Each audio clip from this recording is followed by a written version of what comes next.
Stade Toulousain, podcast. Ça a été vraiment un miracle, une renaissance, ça a été un truc de fou. Et voilà, j'ai vécu vraiment 2 années formidables à Toulouse. Le podcast de la culture rouge et noire.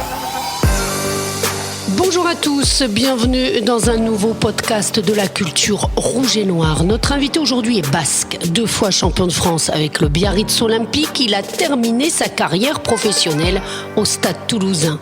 2 ans riches d'enseignements, il revient avec nous et pour vous sur ces 2 dernières années, riches également en émotions.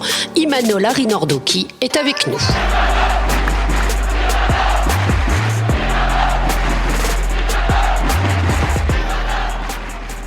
Salut Imanol. Bonjour Judith. Imanol, pourquoi avoir choisi Toulouse pour terminer ta carrière professionnelle ?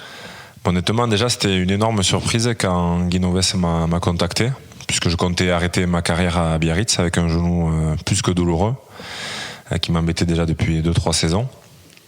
Et le sportif qui est en moi...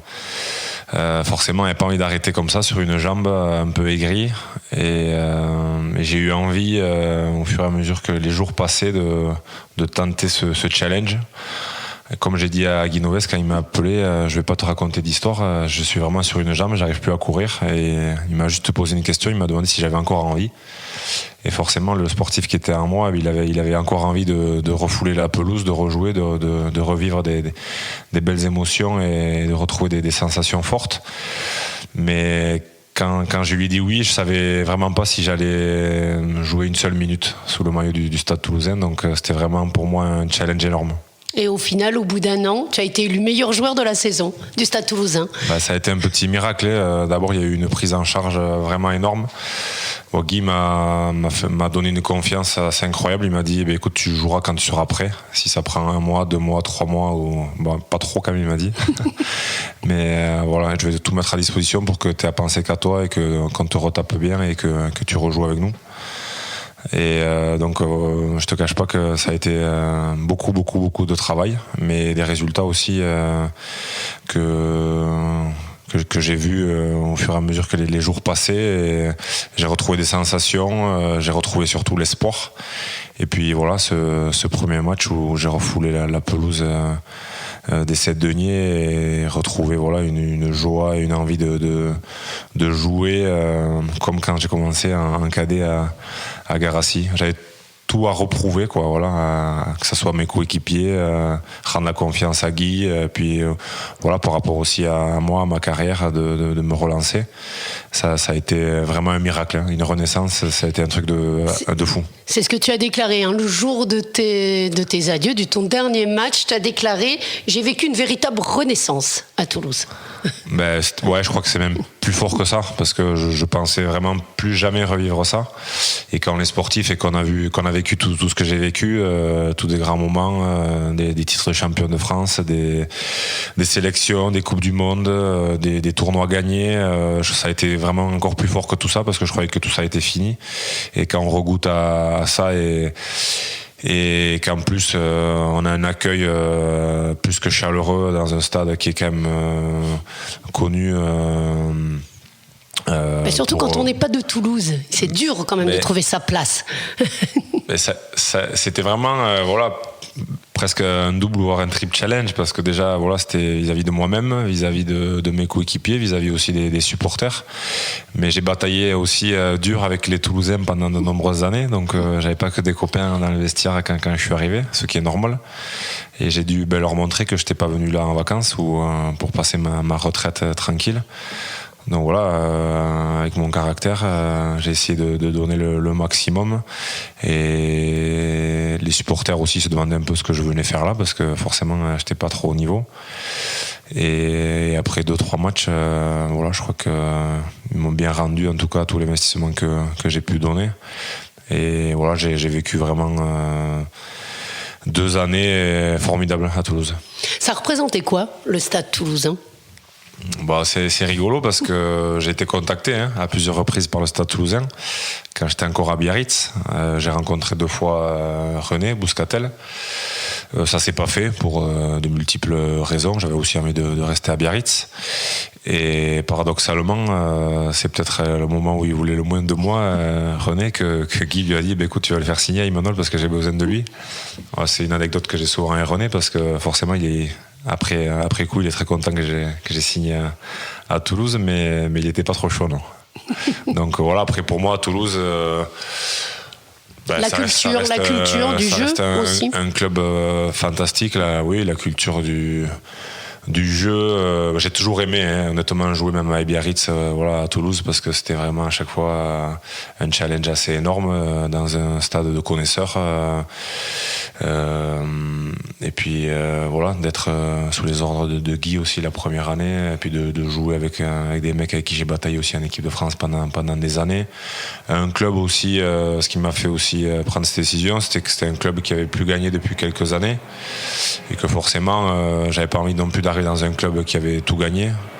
J'avais envie de trouver un peu une équipe et des joueurs qui étaient comme moi un peu dans l'attente d'une revanche, ou en tout cas qui avaient faim et qui avaient envie de regoûter à des titres. Et voilà, je suis arrivé dans un groupe comme ça, et forcément peut-être que l'accueil aussi a été facilité par cet état de fait. Et voilà, ils avaient envie de casser un peu avec ces 4 ou 5 années sans titre. Donc voilà, je suis arrivé aussi certainement à un bon moment. Effectivement, tu as vu aussi une jeune génération arriver. Tu as côtoyé tous ces jeunes dans le vestiaire, parce que tu as rapidement trouvé ta place aussi quand même dans le vestiaire. Hein. Rapidement non, parce que le premier jour, quand tu arrives dans le vestiaire du Stade Toulousain, que tu n'as pas l'habitude, parce que nous n'avait pas de casier à notre nom, etc. à Biarritz. Mais tu arrives dans déjà un outil de travail assez fantastique, l'un des premiers clubs qui s'est doté d'un outil de professionnel, en tout cas digne de ce nom. Tu arrives dans le vestiaire le premier jour, qui a plein de casiers avec tes noms, et toi tu arrives avec tes 90 sélections et tes 15 ans de pro, et que tu sais pas où t'asseoir.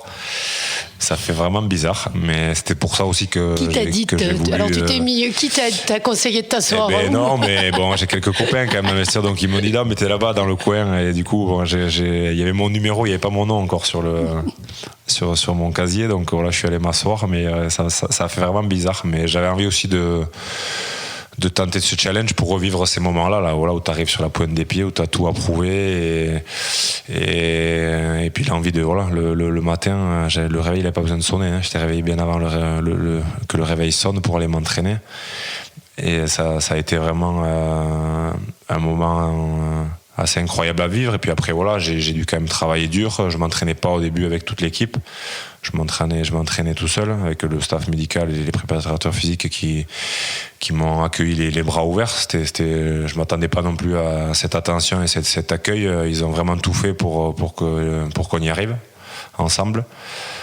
Et ma place après, elle s'est faite un peu naturellement, parce que d'abord j'ai pu m'entraîner de nouveau avec l'équipe. Et puis moi, à un moment donné, t'es là aussi pour donner.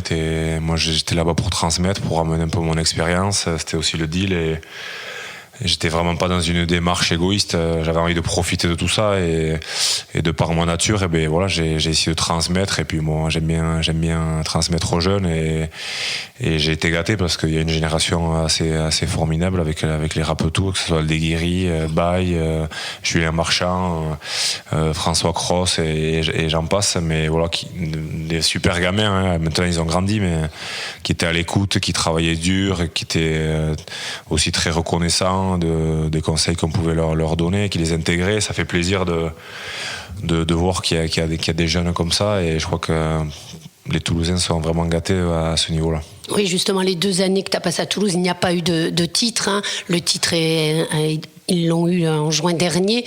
Ça t'a surpris, cette saison extraordinaire qu'ils ont fait? C'était l'ascension logique, justement, par rapport à tout ce que tu avais connu?